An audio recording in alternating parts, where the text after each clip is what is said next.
everybody who was involved in this horrible event would face justice. As President, responsible for law and order in our country, that is the least that I could do. Fortunately for me, the police have been very active.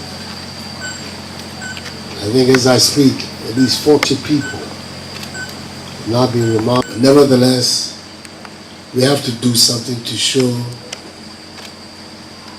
our horror, our revulsion at what happened to him. You can be consoled by the fact that the entire Ghanaian nation is horrified and upset about what happened to your husband. I have not come across anybody who has expressed anything but indignation and horror at what happened. And that's why Ghanaians of all sorts, all walks of life, of all political persuasions, all sides of parliament, government, opposition, former presidents, everybody has come here to express to you and to your family the revulsion of our nation and what has happened to your husband. You can take some consolation from that, some solace, that everybody in Ghana is so very upset. My own wife has been here to come and extend her condolences. Came here, the wife of the Vice President. The Vice President himself came here to talking to me. I've been traveling this week. It's been difficult for me to find the time to come and see you. And all of these people who came, the Vice President, my wife, his wife, they all came in my name. Because I wanted to let you know that I felt very, very sorry about what had happened to your husband. And that whatever I could do to provide you some comfort, some solace, I was going to go and do it. As I say, all of Ghana is upset by what has happened.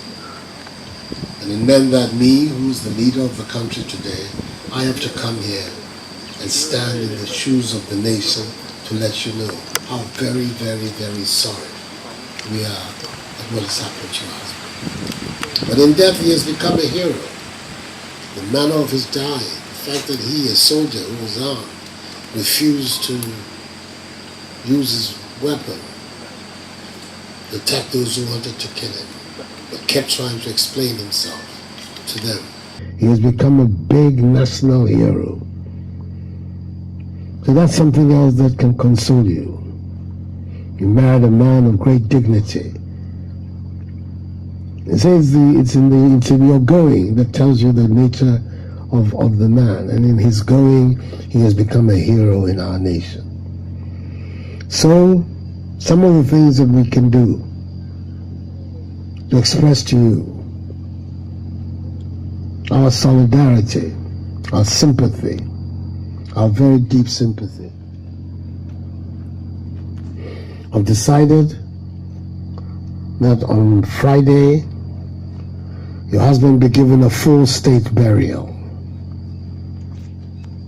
The entire panoply of the Ghanaian state will be there on Saturday, on Friday, at the State House, with the sound of the trumpets and everything, to bid him farewell. The Chief of Defense Staff made a recommendation to me today that he wanted your husband to be promoted posthumously, and he gave his reasons. I have the authority as the Commander-in-Chief to do that, and I have done so.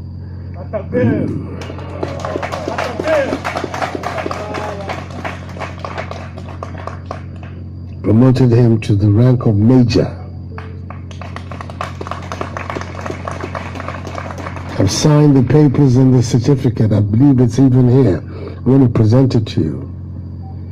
So from now on, we're not talking about Captain Mahama, we're talking about Major Adam Mahama.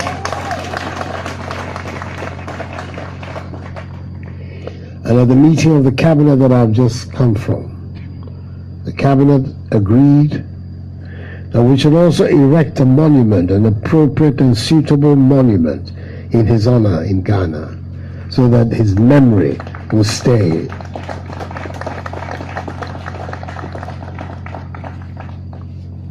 And then again, like I say, everything that we can do can never fill the gap, but it will be a demonstration of how the Ghanaian people feel about what has happened to him. We decided to set up a memorial trust fund in honor of Captain Maxwell Addo Mahama. Major, sorry, I've forgotten myself, of Major. In the cabinet we agreed the government will provide some seed money for the trust fund. The trust fund is going to be chaired, the board of trustees is going to be chaired by the Minister for Defense, the Honorable Dominic Nichiwo. Both sides of Parliament are going to be represented on the board. The chairman of the Select Committee on Defense, Seth Achampong, MP from Praeso, and then the ranking member from the minority side, James Agalka, has also agreed to serve on the board of trustees.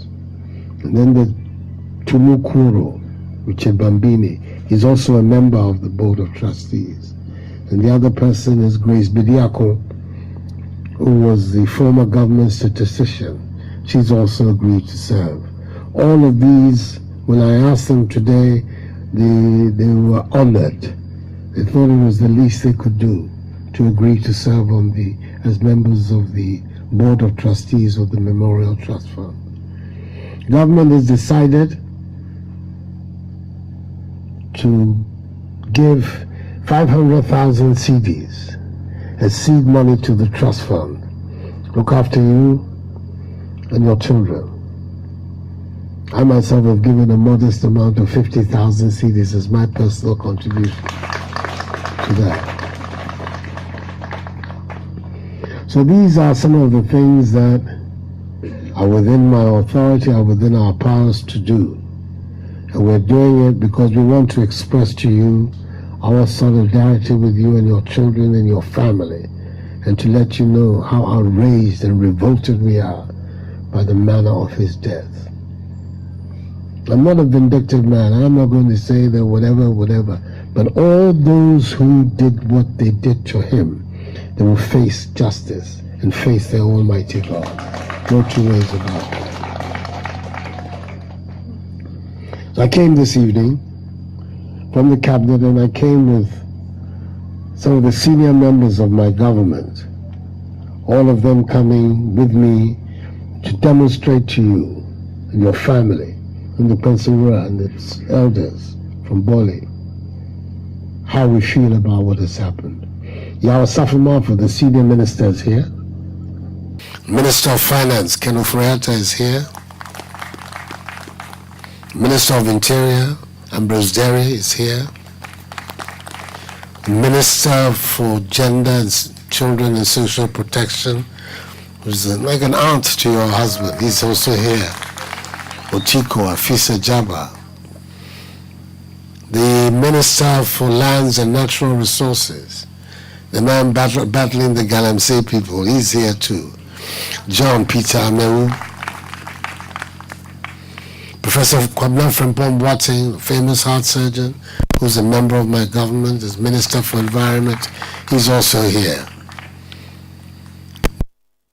Minister for National Security, Albert Kandapa, is also here. Minister for Aviation, Cecilia Dapa, is also here. The chairman of my party, the New Patriotic Party, the acting national chairman, Freddie Blay, he's also here. As is the general secretary of the party, John Buedu, is also here. My national security advisor, General Ochre, he's also here with us here. And of course, the Deputy Defense Minister, Major Derek Udru, he's also here with us. The service chiefs, I cannot say they came with me, but they're They're also here. Navy, Air Force, Armed Force, the Army. So that's all of us who came. Of course, the Defense Minister is in and out, has been with you all along. All of these people and all the others who have come, everybody who will be coming, and the people who will meet you on Friday, all of it is just tell that one story. That we are with you, we share and feel your pain, and we are really sorry for what has happened. But God is our ultimate comforter. He understands how these things happen and why they happen. Many times it's beyond the comprehension and understanding of us mere mortals.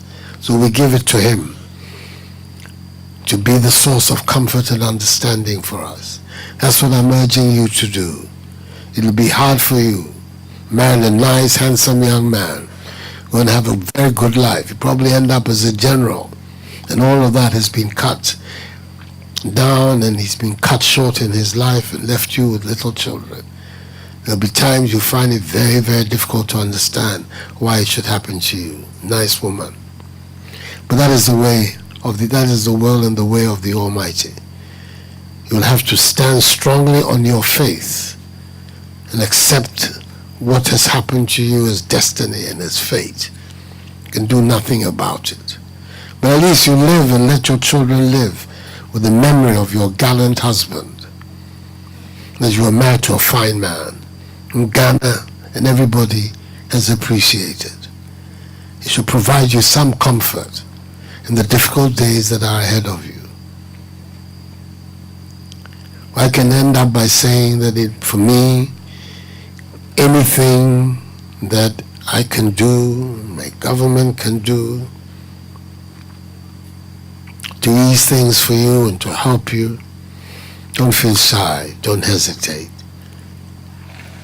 It's easy to find me. Do so, and you'll always have a welcome place with me. The doors will always be open to you and your family. Unfortunately, work makes it that I cannot be here on Friday. I have to travel tonight to Europe. But official engagements that were established, set some time ago. But you must know that on Friday, you'll feel my spirit with you at the State House on that day. And I'll be there in spirit, supporting you. And know that my wife Rebecca will be there. Vice President Mahama and his wife Samira, they'll be there. And all of these important gentlemen of the government, they will all be there to come and stand with you on that day. You're not alone. We're not going to make you feel alone. You're not going to be alone. We're going to stand with you and make sure that you survive these days that are coming. God bless you and your children and the family and the elders that have come. You'll see me again. When I come back from Europe, I'll come and look for you again. And I'm hoping that by the time you're ready to do a memorial service, all of that, I'll be around so that I can at least come and also pay my respects. I'm sorry once again that I came at night like this, but these things happen. Thank you very much for gathering all the people here to come and meet me. May God bless you. Bless us all. Thank you. Yes.